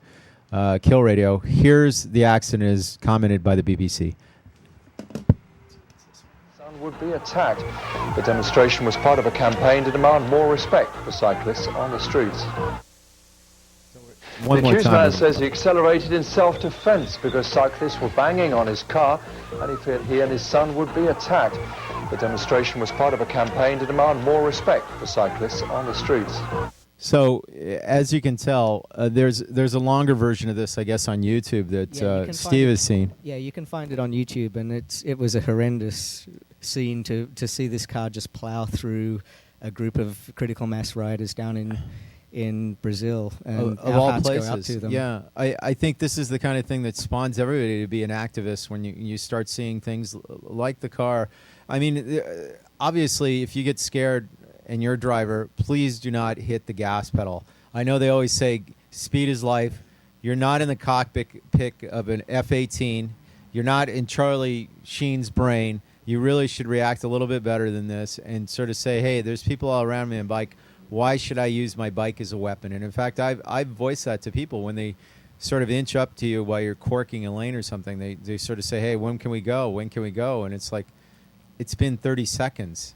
We've got maybe another 30 seconds. Can't you just wait for the 50 or so riders to go by? And some people don't have that patience. They don't have that patience. No. And they can stop at a red light and it'll be a minute and a half sometimes. Yeah, or I know in Vegas you lose your life to the red lights and stuff, and yet I don't see anybody running them and hitting cars or people or something. So I think it's a respect for life, and you really have to get a new mindset that people on bikes are life too. And just to bring it full circle, I know that at least according to well, you know what? I was part of this, so I can refer to my own thing. I was there when Stephen was being accosted by the bus, and I remember Veronica was saying, well, don't get involved. And I said, no, I'm going to get involved. And I think the first question I said, are you all right? It wasn't like, hey, are the police hassling you? Is the bus hassling you? I mean, what's going on? I think the first question was, is everybody okay? Is everything all right? And he says, yeah, we're okay. I think that was his thing. And this is before I knew who Stephen Box was. It was just, for me, it was just another person on a bike, and I saw a bus, and I saw the police, and I just wanted to make sure that everybody was okay. And that should be everyone's first reaction, is make sure people are okay. Not like, and I always get this reaction from people, it's like, are the pigs manhandling you? Is the bus doing something wrong? It's like, no, man, it shouldn't just go back to like, end of the world kind of Mad Max mentality. It's like, make sure everybody's okay. If everybody's fine, then they can exchange phone numbers or do whatever they have to do now, and hopefully everybody can get along. Well, as we say that, the lights have dimmed here in the studio, so I'm sure it's a power thing, but we're gonna get back to fans in a minute. And we're still awaiting Mr. Box. As you know, I think that was one of the things that spawned him, because he called up, I guess, Metro, and Metro said, well, we're not responsible for that. Call the sheriffs. He called the sheriffs. The sheriff said, no, it's an LAPD thing. And the LAPD, of course, what did they say?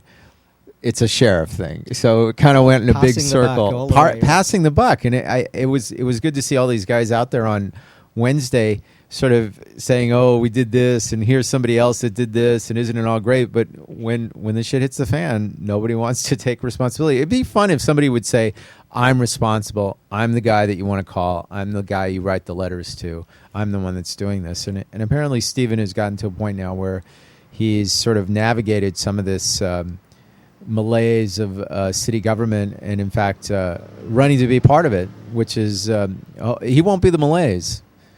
Malaise on rye, right? No, he'll be the new kind of innovative person, hopefully, in this thing. Yeah. The meat and the sandwich, so to speak, right? I don't know. Go ahead. But at this thing that I saw, he really did well. I'm trying to get it queued up here. Okay, so as we await him talking, we're going to go to the press conference he had on Tuesday again. It was more like a debate, wasn't it? Yeah, but they said it wasn't a debate. Oh, I always love that. They say it's a debate, but it's not a debate. Probably hosted by the League of Conservative Women Voters, too, right? I'm sorry, I'm listening to the... Oh, it's okay. Political debates these days are never like the debates that we had in high school. And it's funny because I remember seeing debates, or if you're a student of broadcasting, you had to watch, like, there's the classic ones, the Kennedy-Nixon debate, and you had to watch there's like 10 or 15 different things you have to watch. And then if you think about how things were debated back in, I guess, Lincoln, Douglas, and things like that, they were real debates. They were dealing with issues. They were talking about things that weren't like, oh, you're wearing a T-shirt, oh, and you're this race, and oh, you're that tall, and oh, this is why you should vote for me, which is kind of like just the opposite of what I'd like to see addressed. They were talking about real issues, which is what it comes down to today with everything. Yeah, we're all tired of the political grandstanding. Absolutely. And the personal attacks and I things like think that. we want recourse or some sort of resolution within these things. Just go ahead, Nick. How about some music? We're going to play a little bit of music while we get our act together here and answer some of the emails and stuff. It is Kill Radio and KPFK Bike Talk. What do you want to hear? Anything you got, man. All right. So anyway, one of the other things that's coming up besides the benefit today over in Atwater is Cycle is also doing a repair that started an hour ago, and that's over at 45th and Normandy. You can catch it. And right now we're listening to a little reggae bike tune here from Hopton Lindo, Lonely Nights. Saw this girl that long time I knew. Hey girl, how is the day? Hey, hey. She looked at me and this is what she said. She said, she don't want no bicycle man. Oh, she is looking for a car man. I wanna drive some minivan. I looked at her and smiled a while. Hey, she realized I didn't like her style. Cause bicycle man, that's what I am and proud to be. Watch my style, well, we're stacking dilly-dally. Whether one a penny or 21 posse. One wheel in the air, we don't fair, we wheelie, wheelie. The next day, she see me in a motor car, flagged me down, asked me if I'm going far. I looked at her, do you remember yesterday? She looked at me, and this is what she had to say. Says she no want no bicycle man, oh she is looking for a car man, I wanna drive some minivan. I looked at her and smiled a while, hey. She realized I didn't like her style. Cause bicycle man, that's what I am, and proud to be. What's my style? Well, we're second dilly-dally. Whether I want a penny or 21 posse. One wheel in the air, we don't pay, we wheelie, wheelie. I'm riding. Big Crystal out of the bicycle. Now this is my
Okay, so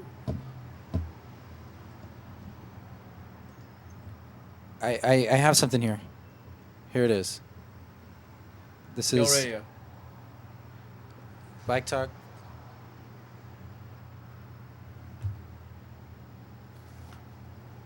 I'm not here. Oh, you have to play it. It is playing. What do you mean you have to play? It's playing through there. It's got to be through the... It is Kill Radio. Well, I'd find funding for it the way I've already found funding for it. I went to the incumbents Transportation Committee last year and I corrected their math and found $7.3 million that went to implement bicycle and pedestrian facilities in the streets of LA.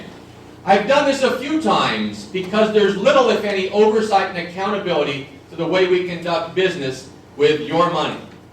I also went to the budget hearings last year and found an entire department that had money for staffing but not for operations. So with regards to this specific bicycle plan, I already worked with Caltrans on bringing federal and state money to the city of Los Angeles.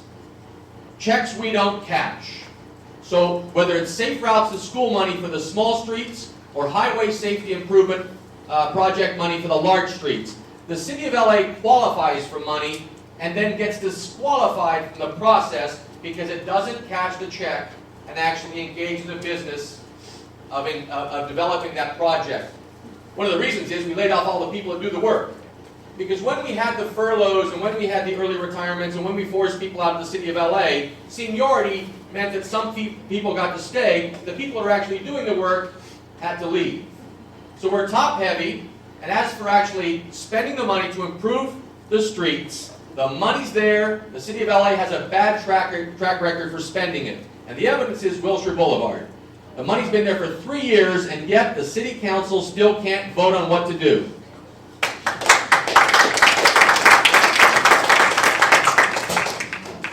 This is the master plan, bicycle plan approved today, unanimous vote. Very good. First thing we've got to do, come out to the neighborhood councils, come out with the community, neighborhood associations, see what we can find and achieve. And we can find and achieve things. It's very important, but it's a plan, it's a guide. Thanks to the mayor, this is the truth. When the mayor had his little problem on Venice Boulevard, hurt his elbow, he said, I want to do something for cycling. He got together with Bill Rosendahl, Ed Reyes. We are now hearing Tom LaBonge's rebuttal to your statement about the bike plan, Stephen Box, at the forum on Tuesday. I'm sorry? We're listening to the thing from the forum on Tuesday. I can't hear you. Hold on a second. Can you hear me now? I'm sorry? All right. Do you know? You can't hear me? No.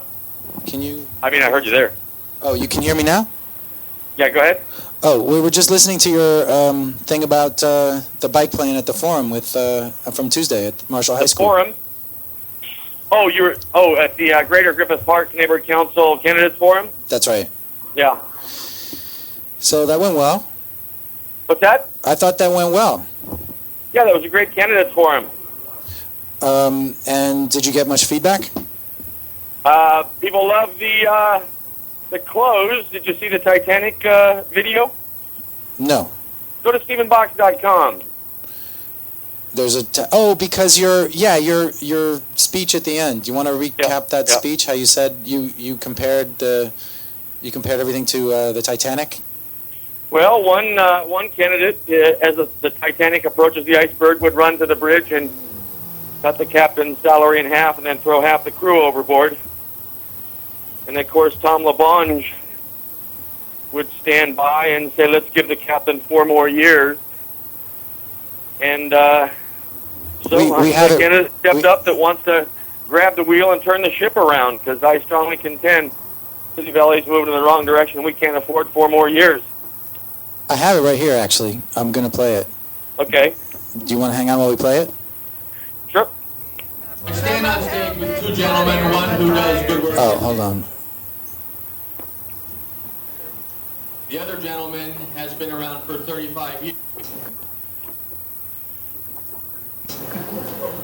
I stand on stage with 2 gentlemen, one who does good work in his neighborhood, somebody I would refer to as the outsider. The other gentleman has been around for 35 years. I think it's safe to call him the insider. And I stand before you as the outsider on the inside. I have an acute sensitivity for how things are and how they should be. And I have a significant track record working within City Hall to identify problems and to come up with solutions. So I offer myself as the outsider on the inside. Tonight you have a choice to make. Mr. O'Grady offers a symbolic gesture of cutting his salary in half. It would be meaningful if there were 3,500 council members willing to join him in that gesture, but there aren't. And Mr. LaBonge stands before you and asks for 4 more years so that he can take that truck and fix our streets. Again, a gesture that would be meaningful if we had 3,500 years to fix our streets, but we don't. So I stand before you crystal clear on the fact that the city of LA is in the midst of a crisis of leadership, and we're experiencing a sense of urgency. Imagine the Titanic heading toward the iceberg. Mr. O'Grady would run to the bridge and cut the captain's salary in half and then throw half the staff overboard. Mr. LaBonge would say, give the captain some more time. And I stand before you committed to taking the wheel and turning this ship around. Yeah!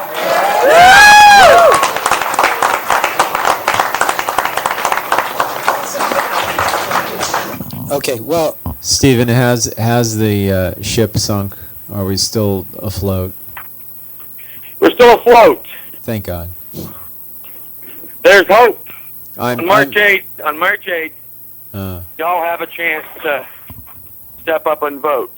Okay. But right now, today, you have a chance to come by the office and This is work the one in together Hollywood? with us to change the world. 5619. Okay. So you can join us in walking precincts, All right. calling voters, working to contact the people. That's right. Actually, Stephen, I've been privy to hearing you talk the other day on Air Talk on the radio, and it was kind of a revelation to hear you. You sounded clear and concise, and everybody else. I don't know if it was the quality of the radio program, but it just sounded fuzzy. And I think I'm sorry. I'm not able to hear you. It sounded fuzzy. It sounded what? Fuzzy. Fuzzy. Like Fuzzy Bear. What sounded fuzzy? Everyone else's response. Yours sounded crystal clear. Oh, okay. I know I shouldn't be using that analogy, but it sounded concise. It sounded like you've been part of this process, whereas everyone else had either been in there too long or weren't paying attention. So I would remind our listeners to look at the facts and review them and vote with their conscience that way. Well, there's one really simple way to look at the candidates side by side. If you go to stephenbox.com, you'll see the videos from all of the candidates' forums. And when people ask the question, how would Stephen Box, as a council member, run a council office so that people could participate, we're already demonstrating by creating a dozen different ways for people to connect with our campaign. So the videos are even captioned for the deaf, something City Hall doesn't do. We're also using a live chat tonight from 7 to 9 and tomorrow night from 7 to 9 so that you can chat with the candidate online. We're using QR codes so that you can use your smartphones. If you want to use rotary phones, you can also use them. And then we're also establishing a presence right here on Hollywood Boulevard so people can drop by and chat.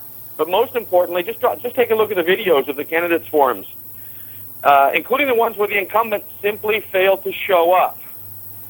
In fact, I think there were 5 different times when the incumbent simply failed to show up, including 2 at City Hall. Hard to believe, but, we're headed to the iceberg, and there's a reason. It's because the current leadership is failing to take responsibility for moving us in the right direction. But StephenBox.com has all of the videos so that you can look at the candidates and their responses to the questions and their positions on the issues. All right. Well, sounds great. And we have very little time before the election, right? So the election is on Tuesday, March 8th.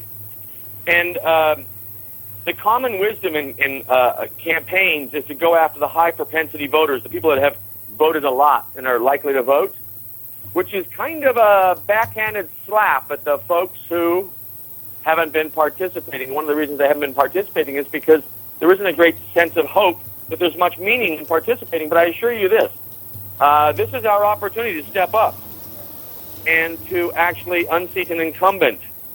The District 4 hasn't had an open election since the early 1920s. And if that's working for you, I want you to show me the streets that work. I want you to show me how we cross the streets safely. I want you to show me why in the greatest city, in the most populated state, the most powerful country in the world, we're closing libraries, parks, furloughing firemen, sending city services people home, and yet we haven't had an open seat since the early 1920s, and that's who's responsible. The incumbents, the heir apparents, the chief of staffs, they just keep rolling over and over with the coronation of people who are steering us in the wrong direction. If it's working, we'd be working. But L.A. is actually leading the nation in unemployment. So as we speak, if it were working, we'd be working, but we're not. And that's why I urge y'all to come and join us. Tomorrow night, we're doing Tour de Box at 1 o'clock. Come by the office or meet us at the Red Line NoHo station at 1 o'clock. And we're doing some bike tours and phone banking. You can come by the office today, anytime, and work with us to contact voters and to get them to the polls. Right now, all we're doing is getting out the vote. And it's one of the single greatest opportunities we have to turn this ship around in the next 4 days is to get out the vote. Today, tomorrow, Monday, and Tuesday. So seriously, whenever you have time, come on by. And the thing is, I would urge you to consider now is the time to come up with some time. There's no better time to make the time than right now. Because on Wednesday, we'll look back on this weekend and say, well, that was the moment we could have made a big impact, a big difference. So, Nick, this is a defining moment. Hope you come down and join us at the office this afternoon. Okay, man. Thanks a lot. Thanks a lot, Stephen. All right, man. Thank you. And the address... StephenBox.com. The address is 5619 Hollywood Boulevard. And you're the bike guy for city council. So tomorrow's Tour de Box, we're doing 2 bike tours around the district, 3 bike tours around the district. NoHo, Mid-City, and here in Hollywood. But there's 2 places to meet us at 1 o'clock. You go online at StephenBox.com. You'll find out about the live chat. You'll find out about the bike tours. You'll find out about the great endorsements. You can take a look at the videos, and you'll see that there's lots of opportunities to get involved in changing the world and moving the city forward. Cool. Thanks, Stephen. All right, man. Thank you. All right. All right. Take care. All right. Bye-bye. It's weird because Tom LaBonge was, he's identified as himself as being a bike activist, city council guy. Yeah, he'll go out on Richard Riordan's rides, and he'll have his ice cream rides. And I kidded him about hey, why don't you come out and do a ride with me? And I'm going to do it just like they did the other day. Take them up the most impacted streets that are sort of deformed by either bus routes or just by cars that haven't been repaired in 30 or 40 years. And I realize a lot of politicians, you have a politician here, you might as well get his butt on the, so to speak, on the track. Anyway, that being said, and politics aside, there's some other things going on a lot Los Angeles as I sort of change gears here. And Stephen has brought to my attention a ride near and dear to our hearts with, I think, the Wheelman sponsor, right? Yeah, the LA Wheelman. Tomorrow, Sunday, March 6th, is the annual Fargo Street Hill Climb. Now, It's not a mountain bike ride, but that's one mountain of a road. So all you kids that think you've got the right stuff, just to draw analogies with Mr. That's Wolf. not the one. There's one where you do all the hills in the LA, That's right? Feel My Legs, and that's usually the end of March, so it's probably coming up. I remember doing it. They talk about doing the tour and riding the tour, and we always kid about, everybody every year wants to figure another way to beat Jack. Jack's out of the equation. I mean, he's gotten to the next level. Jack Lindquist. You're not going to beat Jack. Let me just say that right there. I know we've seen people think they beat Jack, but no, we slowed the tape down. Nobody's beating him. And we kid about this because it's all about setting your own standards like this. And so this hill. Are you going on the race? Oh, hell yeah, I'm going to be there. Are you? I'm going to die, but I'm going to no. See, that's the fun of it. It's like I always set my own goals. So there's this great video of Huell Hauser getting up to the top of the hill, almost having a coronary, which is kind of fun. I figure, and I kid people. They always say, well, how'd you get up? And I say, well, I rode about half and walked the rest. And they sort of laugh at me. And I'm going, no. Any way you get up the hill is valid in my book. It's even steep to walk up. I It did is the bad. event last year. I won't be there tomorrow because I'll be out at the high school races. But, Right. It's an achievement to get up there, and the LA Wheelmen actually give you a patch that says you Yeah. climbed Fargo Street. I have no idea how they even constructed this thing. And somebody was telling me that it's only in the last 20 years they've been able to get up there, or even less, because apparently before they built the 2 freeway, it went down another 20, 30 feet. And so you realize, oh, my God, that was even steeper. So, lo and behold, I know that there's some guys out there, the Hearn / who else is in that league? There's like about 4 or 5 of these guys that have done Baxter. And Baxter's a little bit of an incline, but this, I guess, is the more incline. Where is it depends Fargo which part of Baxter, I guess, you're going on. If you're going down the one where Cole sort of bongoed out, we call it Cole's Hill now. That's a pretty steep incline. So this is over by Alessandro and Fargo. You know what that is? Is that like in? Yeah, it's like if you were going through lovely, what is that? Echo Park, and went down Alvarado, and Alvarado turns into Glendale, and Glendale over there by Spain, there's a little street there, and that the school is on the very right, and on the left there's a little bit of an incline, and the next time it sort of levels out for a minute, that's the bottom of Fargo. And you just have to read the signs. Nobody ever reads the street signs. So Caltrans has done a great job of putting up these street signs. You should look at them every once in a while. I kid, because it really is steep. Even on Google Street View, you can see how steep it is. Yeah, we kid, but there's what do they call it? There's a whole different ecology at the top. I think that it's like a canopy for. It's a different temperature up there. There might be snow in the top of Fargo tomorrow. Who knows? So it might be clear at the bottom and snow at the top. So keep that in mind. That's how much of a climate it is. Now I want to go over there, but I know Brad House is calling up, going, "No, it's not that steep." Yeah, it's not that steep for him, but all the rest of us, well, So it's either there or to the Ciclavia party. No, well, do I get a choice? Yeah. Well, the LA Wheelman event is from 9 to noon. So yeah, see? So you still have time. Oh, no, the Ciclavia party's today. I'm just thinking. Oh, well, see, there you go. Going to just the don't hill. drink a lot, and you can do it tomorrow. So there you go. Wow, my life is going to. Anyway, right now going on, we were looking at our stuff, and at 4505 West. 45th and Normandy at the school down there, they're having a clinic by cycle from now until 2. And then later this on from 3 to 5 over at Atwater at 3225, I think it is, or 29, Castitas. That's where in Atwater the kids from the Bike Kitchen will be wrenching over there as part of the fundraiser and stuff. So I guess in theory there'll be some people there that could help you out while... as we heard earlier from Al, that the Very Be Careful and, of course, Telematique is going to be playing. Yeah, but by the time you hear this on KPFK... well, don't feel like you've missed anything, but because you can always check Midnight Riders, RIDAZZ, and check out what's going on around town. And if it's an old bike event, quite honestly, you might want to check our archives because we're there reporting on it. And you can feel like you're there, if only through the magic of YouTube or video. What do you have on your archives here? It's funny that I have Ted, and we were getting some reactions because the plan can come out, and the plan is only good if it's enacted, and we have some sort of, let's just say, some concise signposts that we can refer to say, oh, this is where we were and this is where we're going. That kind of forward kind of knowledge and everything. So right now, we're going to hear what Ted had to say about this, and Ted brought up another point of something still going on in the community.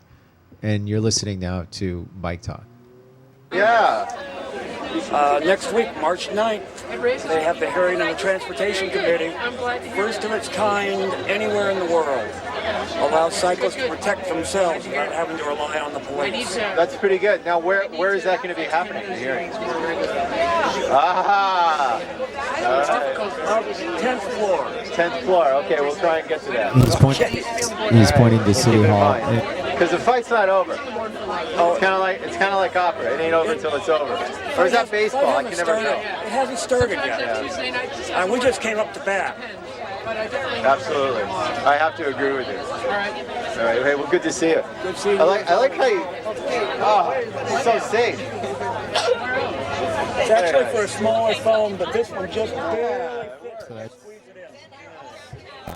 That's Ted telling me about the event next week, and it's kind of poignant with all the stuff that's going on in Brazil. That they were riding for riders' rights too, and got sort of plowed over. And as we say, you can refer to the YouTube video.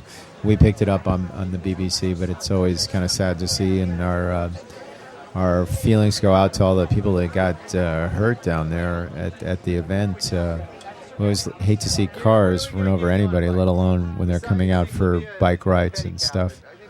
So all sorts of fun people at the event, and we're going to tell you one time, we know we've said this before, ride safe, we're out there on the streets, What but was the event? if you can't be riding safe, the big bike plan rollout that was on Wednesday.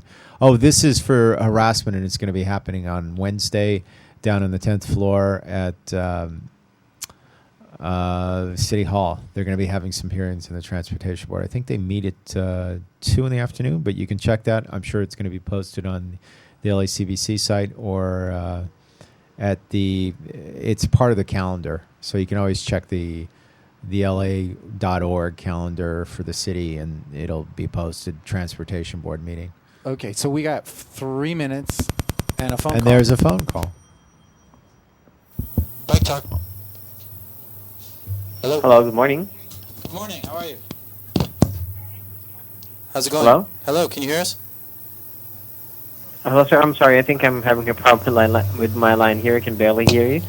Sorry about that. Can you hear me now? I'll just fix my... Still a bit garbly, sir. If it's okay, I'll just ring back, okay? Okay. Sorry. Calling back, I guess, maybe? Live radio. Isn't this great? It is Bike Talk. Other things going on. I hear there's a family ride going on tonight. If you've never been on a family ride and want to be part of it, there's also the Mr. Peeps ride going on. And you're going, what's Joe Peeps? Joe Peeps is a place to get great pizza. They're meeting tonight out in the valley, and you're going, oh, do you guys only talk about LA County? No. We don't always talk about just LA City. We talk about other places, and of course the valley is part of our little jaunt. It might be a big jaunt for you, but red line close, orange line accessible. Woodley tonight and Victory at about 6 o'clock they're meeting, and then they're going to go get pizza. Free slice, anybody that brings a bike. If only you're cheap and hungry, you should be going to this. But what is it? Brought to you by a couple of our friends out there in the valley. It's the pizza ride. It's the pizza ride tonight? Tonight, out in the valley. They came over to our venue, the Bike Oven, and passed out flyers knowing that we're really far and out of that loop, but they wanted to extend a hand to us. So it's kind of like how a lot of the bike collectives do. We try to stay in touch and talk to each other. It's another collective. It's the Valley Bikery, maybe? It's not the Bikery. It's just, I think it's actually Tick, who's got an art show coming up on the 26th or 25th. We're going to talk more about him. Or have them on Art Talk or one of our other shows. All right, we got 1 minute. So, Stephen, thanks for 1 minute coming on. Do you want to tell 30 us 30 seconds. Who are you voting for? What's you don't live in the 4th District, do you? No, I don't. No, but it's exciting that's to have probably an opportunity for change. It is. And as you know, once these people do get elected to the board, they'll be making policy for a lot of Los Angeles. So come out and vote. And I'm reminded that it was 20 votes last time that was the difference in one of these city council things. 20 votes. That's like a room of my friends. So who that's could how ask much for the anything difference is more? in one of these things? 20 votes. 20 votes. We're not talking like tons of percentage or anything. It's like basically, an on-ramp full of people if you want to relate it to cars. I like to relate it to bike corrals. It's like half a bike corral full of bikes. that if you're willing to go out there and vote, you could be the difference. I'm going to reduce this down to one person voting. So I never get this way. If one person votes, you're making change here because you're actually taking the initiative to say, I want to make something tomorrow happen by doing something today, which is a great accomplishment. Anyway, and it on is that note, Bike Talk. Stephen, did you want to? Yeah, one more thing. We have a petition right now on the Corba website for a dirt bike park out in Glendale. So check that out. It's going to be an exciting project that we're trying to move through the City Council in Glendale. And thanks for having me on the show. Okay, thank you. And thank you, Chicken Leather. And we're going to go off with, we'll see you next week. We'll go off with a song or? Song sounds good. I'm looking for the time. Or just this? Looking for the time. I would like to. I mean, the valley, the bike lane next to the orange line, very inviting. All right. Very inviting. It's a question of time. You ever seen me without my camera? No, I don't. And I know that commitment is something you bring to everything. and it's physical, so I'm getting a workout. Tools. I'm not thinking in any kind of competition. I'm just thinking in enjoyment or something. I'd love to have you no, for an art ride or something. No, that's even what if you I have mean. to get back on the pedicab. And my daughter.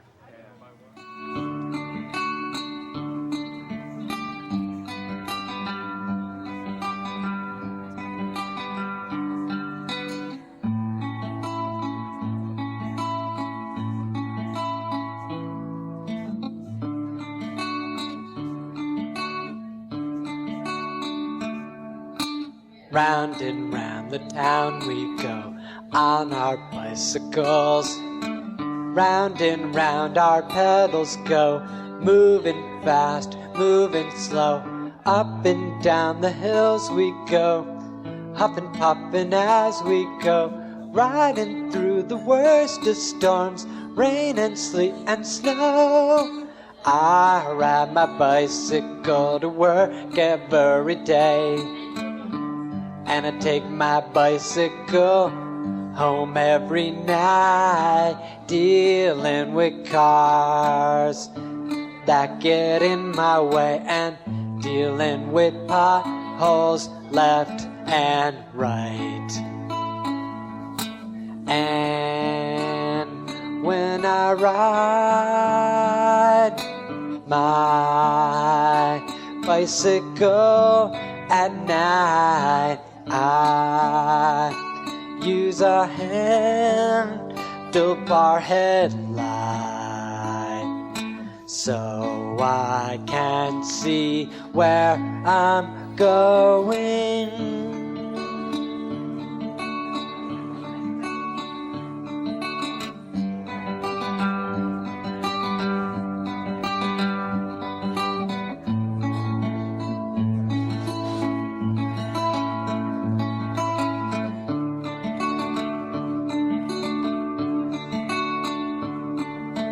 I ride my bicycle to the grocery store, and I take my bicycle when I run my chores, dealing with driving.